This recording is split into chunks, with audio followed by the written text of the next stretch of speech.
new Vocations Racehorse adoption program. Today for our meet and greet, we're going to talk about FIVEOTWO, which is like just the numbers but spelled out and the letter O right in the middle. I just put him up online last night. He's an 8-year-old thoroughbred gelding. I'm going to walk him into the cross ties and we'll talk about him a little bit more.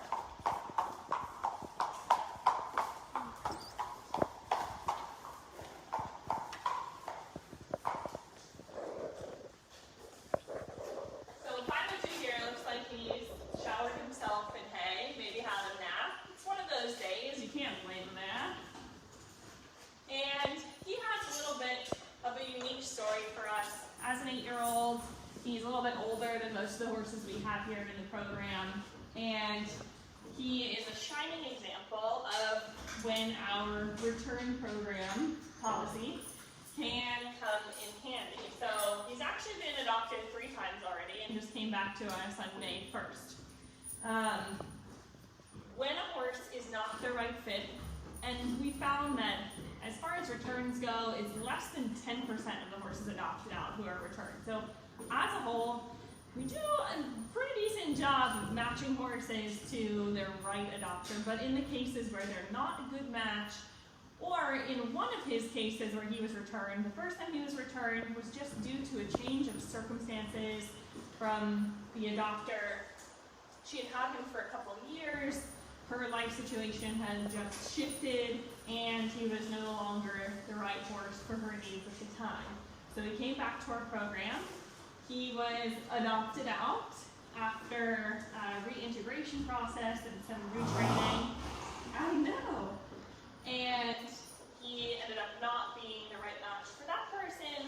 He started to, the person wanted a more forward ride, and he decided he wanted to be a more sluggish ride, despite all the great efforts, outstanding efforts on the part of the adopter to try to address the issue and get him back to the performance he had here.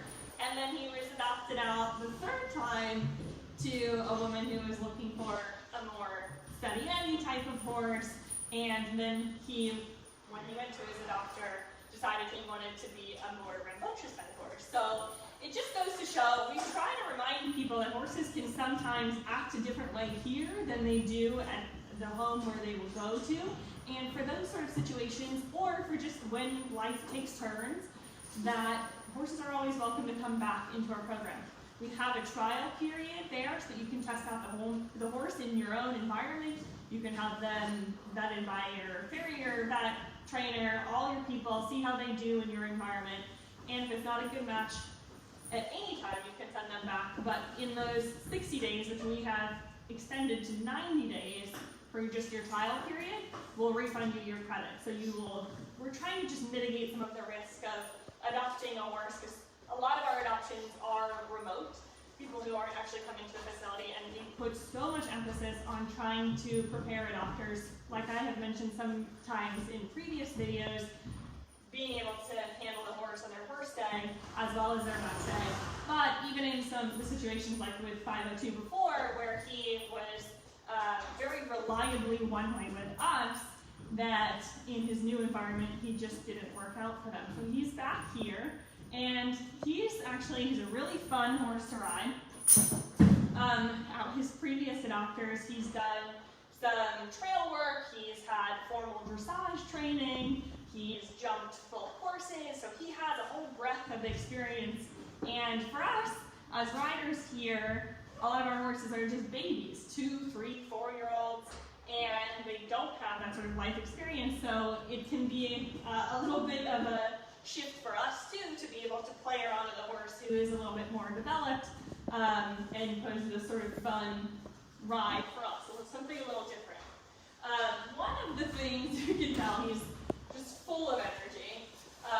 One of the things with him, FIVEOTWO, that has been problematic in past adoptions is that he can be a little playful and he can take it too far sometimes. So like he can be animated even when he's under saddle. He'll test his rider a little bit. He might throw his head around, or he might sort of skip up behind. but he doesn't mean any harm by it. He just is one of those horses who's very smart and kind of just pushes the boundaries of what he can get away with. So when he plays with the cross ties and that's just him being playful. But one of the issues we have seen with a couple of the adopters is just him being a little naughty in the cross ties. A lot of our horses, we have to work with them because they're not always the biggest fans of grooming. And some of that can just be sensitivity, just a little thinner skinned. We try to use different soft, tight brushes with them. And some of it can just be bad habits from however they were handled. So I figured we'd do a little grooming of him today. We're also gonna, when we say we're gonna stick a horse, this is a measurement that measures their height. There's a little level here so we can line it up. And then we measure to the top of their withers. So you can see, these are in inches, you can see the hand measurements. They're 4 inches in a hand. So when we measure a horse, I'll give you an example. And I try to, with a stick like this, the metal ones, sometimes they're shiny and scary. Some of the horses get nervous around them. So I try to keep this part down so I don't end up looking like the Grim Reaper when I'm coming up to them. And I'll let them see it through their side of their eye. Maybe sniff it. You've seen this before. You said maybe it's a snap. Is it a snap? No, not so much. And then I just lean it on him and see. He doesn't really seem to mind very much. And then once you extend this, you want to give them a chance to see it. They have really great peripheral vision, so he can see it now, obviously. And so we will measuring here. So you want to make sure you're lining up parallel to the horse here. And like I said, we're going to measure to the top spot of the withers, which is here. So that tickles. You happen to be standing up straight, so no falling. And then we'll make sure that bubble is level. And sometimes that's a ticklish spot for them. So we'll want to make sure that's right in the center. And we're lined up straight. For a little bit. Oh, sorry. So that's just about right.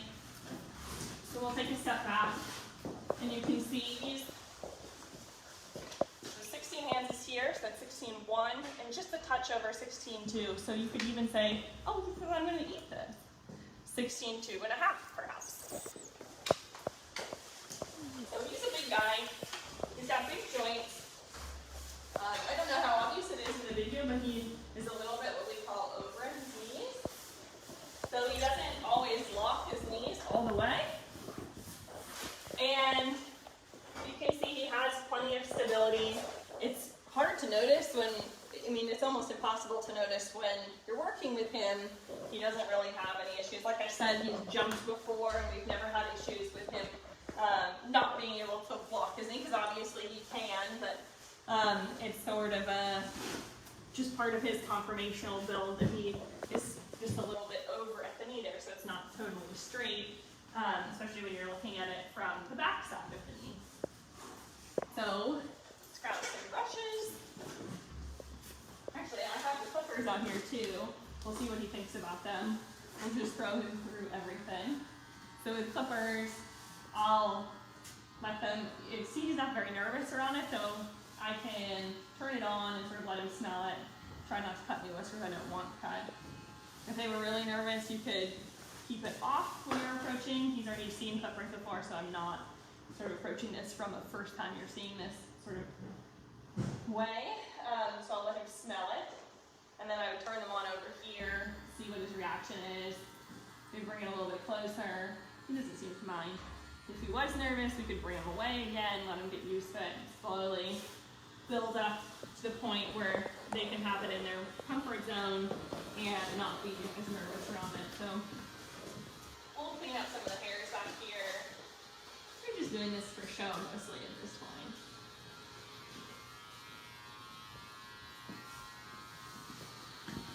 Anybody else need a haircut over here?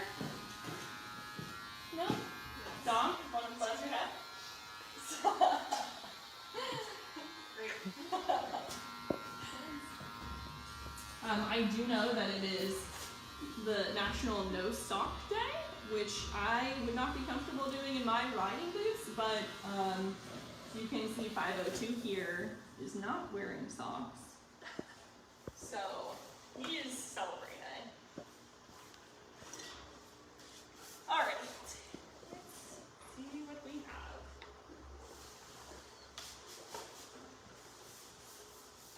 Let me get me one of the soft curry bushes. There's one. This one's a little hard. These ones, they start soft. The yellow ones, they can turn into a hard plastic. So I end up disposing of these when they get to this point because a lot of times it's just too stiff for them. And I feel like it would hurt my hand. I'll do his feet since he's offering. Thank you. So 5 here has shoes all around. And when we had got him back, I don't remember actually the first time he came back, how he came back. But we have hind shoes on to help him develop his hind end.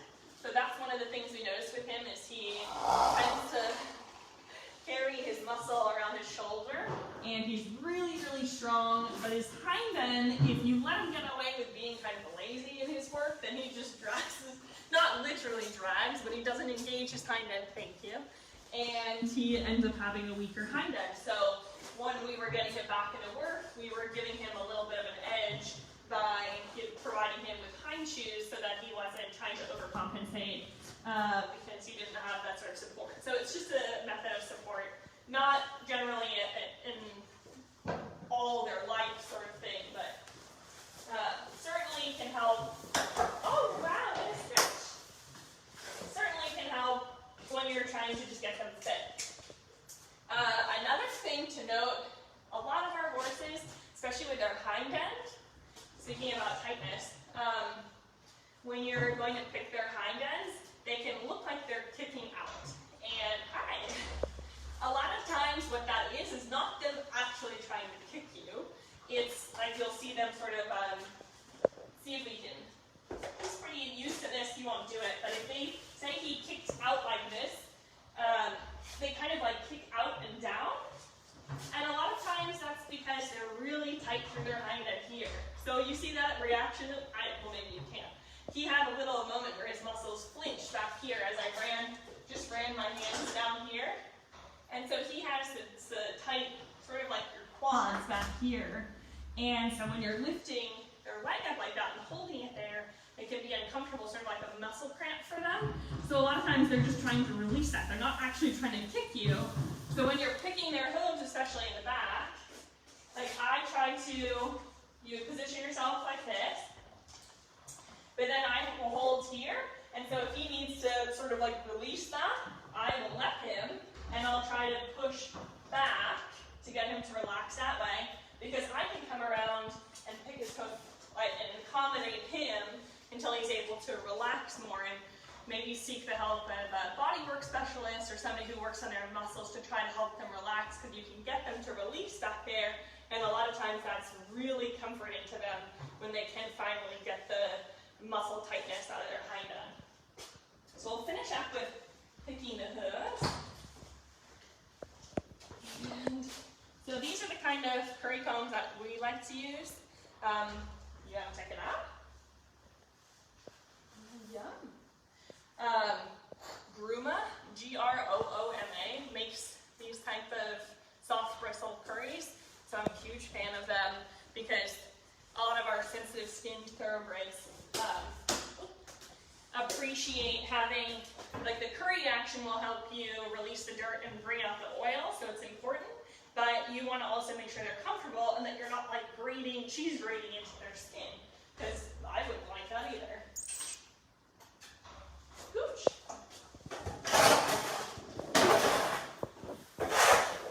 Clean it up through.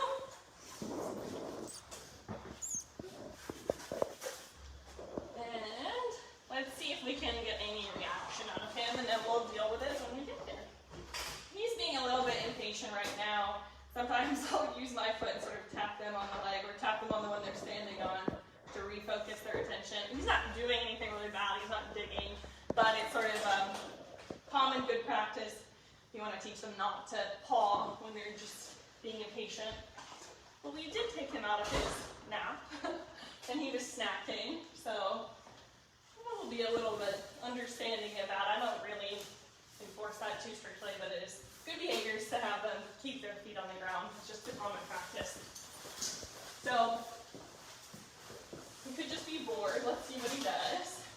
A lot of times, belly and the flank, the haunches, those, if they're going to get a reaction, it'll be there. Sometimes that can be because they have ulcers and they're uncomfortable. Sometimes they're ticklish. Sometimes they have a knot there. It can be a lot of different reasons. You can always work with professionals. So he's testing a little bit. It's good to start on a cross ties. Like I'll groom him in the stall too because I know what his threshold is. He doesn't scare me when he does that, so if he turns his head and sort of like makes a face like he might want to nip at me, then you can just tell him to knock it off. But if you don't know a horse well, then obviously that would make you nervous, and that's totally understandable. We'll do sort of a double time action. We'll do both the same, and we'll see what he thinks back here. So again, making faces, cross ties help when you can sort of get to know a horse. He's never actually bit me. But nasty faces scare people too. It's totally fair. So maybe a little bit on his belly. We already put him on Haggard's product Reline, which is great for their joint and gut health. So if he has ulcers, we are treating them proactively, and hopefully we'll see some difference.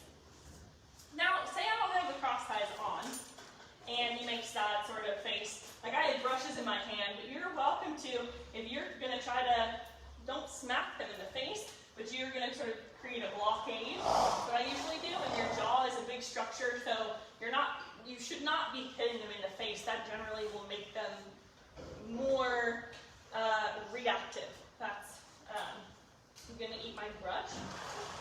I'll get another one.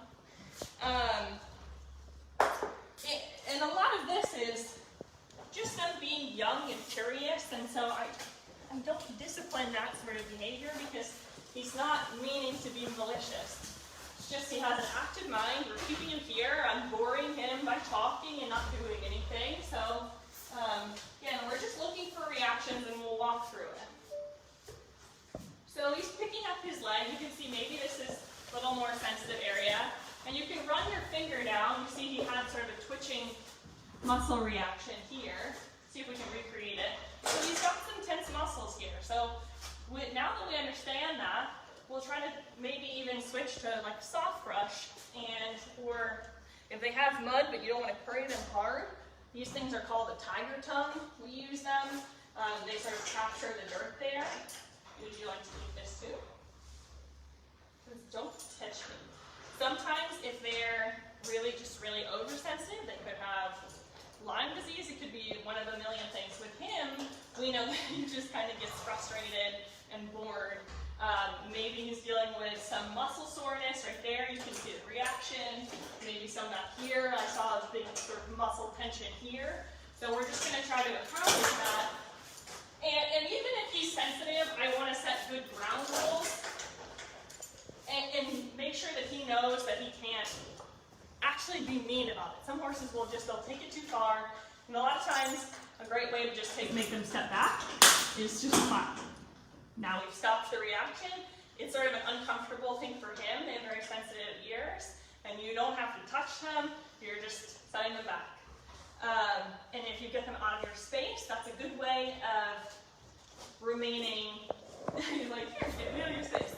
Alpha is showing him that you are of a more dominant position without having to be aggressive because they're a lot bigger than us. Another thing that I will do is sort of stomp towards them. You'll see horses do that with each other out in the field. Like, they'll pin their ears back and show their teeth, but you'll see like when they're annoyed, they'll stomp. The clapping, like I said, that's a good way to get their attention and reset that brain. So those are really good methods when you're trying to still groom your horse, but maybe you're dealing with treating ulcers or any number of things. So soft brush, we'll see if it's any different. So still a little bit annoyed. You see he flipped his tail. but it's not nearly the type of reaction before, and it's great when he's yawning and chewing and licking. Like, he's not upset, he's not tense, he's not really pinning his ears back. So I think it's mostly working through the muscle components of it with him. So all in all, it's very manageable. You just have to have the right tools in your toolkit to be able to handle when a horse is nodding when you're grooming them. And a lot of that comes from just the understanding. Do we have any questions coming in? So this is, if you're just tuning in, this is 502. He's an 8-year-old. 8-year-old gelding. He stands around 16, 2.5. We just sticked him there. We're just working through some behavioral issues that have been observed in grooming him. And he's had a lot of experience in his life already, dressage training, jumping, trails. He's kind of a do-everything type of horse. He's really brave, he's really reliable. He had a condylar fracture in 2014 or 2015 that healed. He had a screw placed for that and they removed it, so he has no hardware, no issues going forward other than just dealing with some of the muscle tension that we noticed and trying to work through that. There was kind of a neat tool that we're trying out now. It's sort of like a elastic body, not structure, I don't know.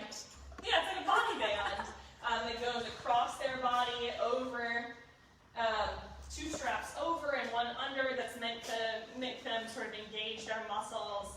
And 502's been one of the guys I'm testing that on, and he, even in one session, was responding really well to that. That's made by a company called Eagle Pro 6. It's their equine product. So we're playing with a lot of different techniques because, again, we see this often.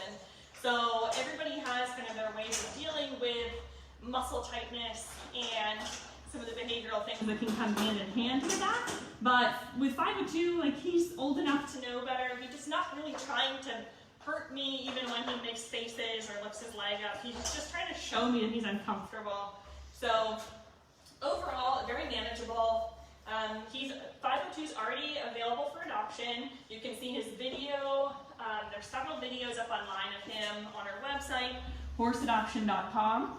If you go to horses and go under the Kentucky tab, you will see 502, this guy there. And if you haven't already submitted an application to be approved as an adopter, but are interested in some of our horses, that's a great place to start. But go to our website, horseadoption.com. You can look into our adoption procedure. You can see more available horses. And please tune back in tomorrow. We will have another horse to show you at noon.